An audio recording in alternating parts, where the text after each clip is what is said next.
out of 100,000, it's very normal that a person made a mistake, especially in the Hebrew letters. Why? The Hebrew letters are very similar. The Yud and the Vav, it's exactly the same. The difference is one little dot. If the ink spread by a bit, the letter changed. So now, when the people copy it manually, in time when there is no electric, and they did everything manually, the battery died. Okay, so that gives me more permission to talk now, see? We don't want to give you any more permission. You do very well without extra permission. Thank you very much for the compliment. but Reuven, you were doing it too fast. I'll take care of you later. But the point was that a person make at least one mistake. He make one mistake in the letter Dalet. He made one mistake in the letter Resh. He made one mistake in the letter Lamed. He made one mistake in the letter Hey. He made it Chet. It's very similar letters. Now, between him and him, there's already 4 differences. And now, when everybody copied from the original text with only one letter mistake, now we have, I don't know, 100, 200 people. There's already 200 different texts. Multiply by 2,000 years. What do you get? Okay. Now, finally, when you were talking about 150,000 versions, I couldn't figure out what you were talking about. Okay, what Yosef is talking about is that there are 150,000 variants. When you look at textual variants, you see there are over 5,500 ancient Greek manuscripts. And what textual critics have done is to record every variation among these 5,500 texts. And so if you add up all those variations from all those different texts, you come up with something like 150,000. Yosef is correct. But let me just point out, if you divide it by 5,500 to get an idea of the average number of variants per text, you're not talking about that many. And when you recognize you're just talking about a letter, one letter out of a word, what you come down with, even though you might have those variants, is you come down with a text where there's really no question about the text, because we're just talking about little spelling mistakes for the most part. Spelling that change the meaning of the words in many places. But you see, if we have 5,500, if we have 5,500, the book is not but you see, anymore. even if, well, we don't claim that the copies that were made of the originals are divine, but we do claim that originally, the same way with Tanakh, that originally it was all inspired by God. It was all without error. That's the same thing that we claim. And I would agree with you about those number of errors. But if you're talking about the many different words, and I can't tell you how many different words there are in the New Testament, and you're looking at all those different letters, you're really not talking about a whole lot at all when you're talking about 5,500 texts. In fact, the vast majority of textual critics acknowledge that even with these variations, it doesn't change the meaning of the text in any palpable way. Not according to my sources. According to my sources, and I check the sources in Christian sources. Christians wrote, criticals of the New Testament, not Jews. Because if I will bring you from the rabbis, you say, oh, the rabbis wrote what's good for them. And if you want, I will supply you with those sources. Those 150,000 spelling mistakes, as you call them, change in many places names and dates and complete things from the actual story. Now, if we have one diamond that's worth $100 million, and it's 5-carat, 10-carat diamond, and that's an original one.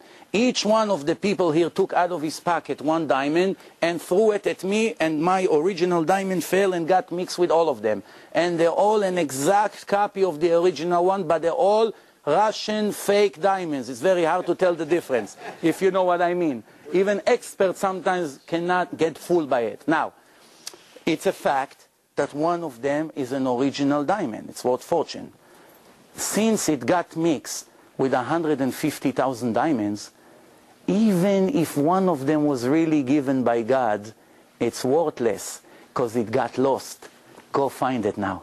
So that's what I'm trying to... Wait. But you're not letting me finish. I'm just about to finish. You cut me. One more sentence. The point is like this. If a book is divine, just that you know, in Torah, if you take a Sefer Torah, when you take it out, everyone rise.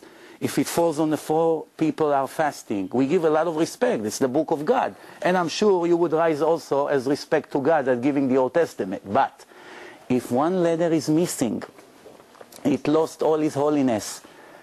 If I take a Torah from here and put it in a suitcase and send it with El Al to Israel, believe me, you lost all your friends. Threw the Torah, they threw it in the luggage.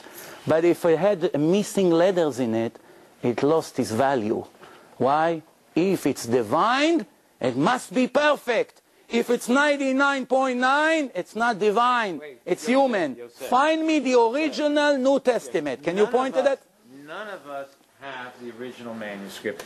We don't have the original Mosaic manuscript. Sure we do. No, we don't. Sure we do. The oldest text that we have are the Dead Sea Scrolls. We do not have anything older than the Dead Sea Incorrect. Scrolls. Not true. Incorrect. Well, I can point out a lot of rabbinic scholars who would challenge you on that, and not only challenge you, but they would also say Moses didn't even exist, let alone write it. Now that doesn't mean, now of course I don't go along with that, but just because you can come up with critics, and Yosef mentioned New Testament critics who take issue with the New Testament, you can find Old Testament critics who take issue with the Old Testament and where it came from. Right. Now, if a person will walk into the room and give you this book, and you hold the book, and he just told you, I received it from God, and you say, how do I know it's from God? He tells, I give you a week to test. If you find one mistake in this book, then you know God doesn't make mistakes. So you ask him, what kind of mistakes you're talking about? I mean, he asks you, what kind of mistakes? Say, geographical mistake, mathematical mistake, dates, contradictions. So you may say, okay, give me a week. I'll check it carefully. You open it in the first page, and you find the Twin Towers collapsed in Brooklyn. You have beautiful stories. God just gave him the book, he claimed. And you see, the Twin Towers just collapsed. They give you a date. Maybe the date is correct, whatever. It's irrelevant right now. It collapsed in Brooklyn. You, as an intelligent person, and I'm sure you are, I saw it. So I want to ask you a question, but give me an honest answer. Would you waste another second, continue to review the rest of the book, or you feel it's a waste of time? He just told you it's from God. And inside it said the Twin Towers collapsed in Brooklyn. Please answer this. Would you waste a minute after that, or you go to more valuable things to do? Shh. You want my answer? An honest answer, please. And you won't cut me off. No, I'm waiting.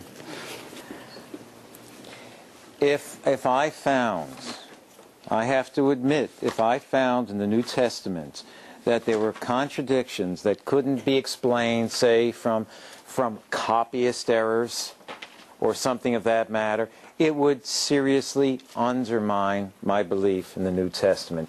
But let me just add this, that I acknowledge, huh? You were afraid I would add something. No, in America there's always a but. But that's, things are nuanced. You need buts. That's why they put that in the language. Buts are important. Take the time for your but. Kadila, let's go. But what if I find such incredible wisdom in the New Testament? What if, through a relationship with Christ, I find that through this relationship and through His wisdom, I'm miraculously changed? What if? Wait, let me. You said you wouldn't. Wait a second. You said you wouldn't interrupt me. Let me finish. Let me finish. I've been. This person, he doesn't know. I mean, we're talking somebody right now came from the street. Please. Must I follow your rules exactly? Do I have not a little bit of room to answer it the way that I can? Give you permission to follow. Go. You see, one reason, and I appreciate the fact that Yosef talks about evidence. Thank you. And reasons to believe. I really appreciate the fact that he wants to base his faith on solid ground. I do too. And there are many reasons that I believe in the New Testament. One reason I believe in the New Testament is a personal reason. The reason I came to Christ is that Christ changed my life. I was a crazy, mixed-up kid. I saw 5 PhD psychologists or psychiatrists, and they were all highly recommended, and each one of them left me worse off than I was before. I have been following Christ now for 31 years, and it's only been getting better. And the more I study the Word, and also the Old Testament too, the more I study that, the more I see such wonders in wisdom and understanding. Wisdom that can only come from a divine source. You know that does somebody have questions? Because you're probably getting bored just listening to the two of us. Bored? Anybody here is bored? No. Wait.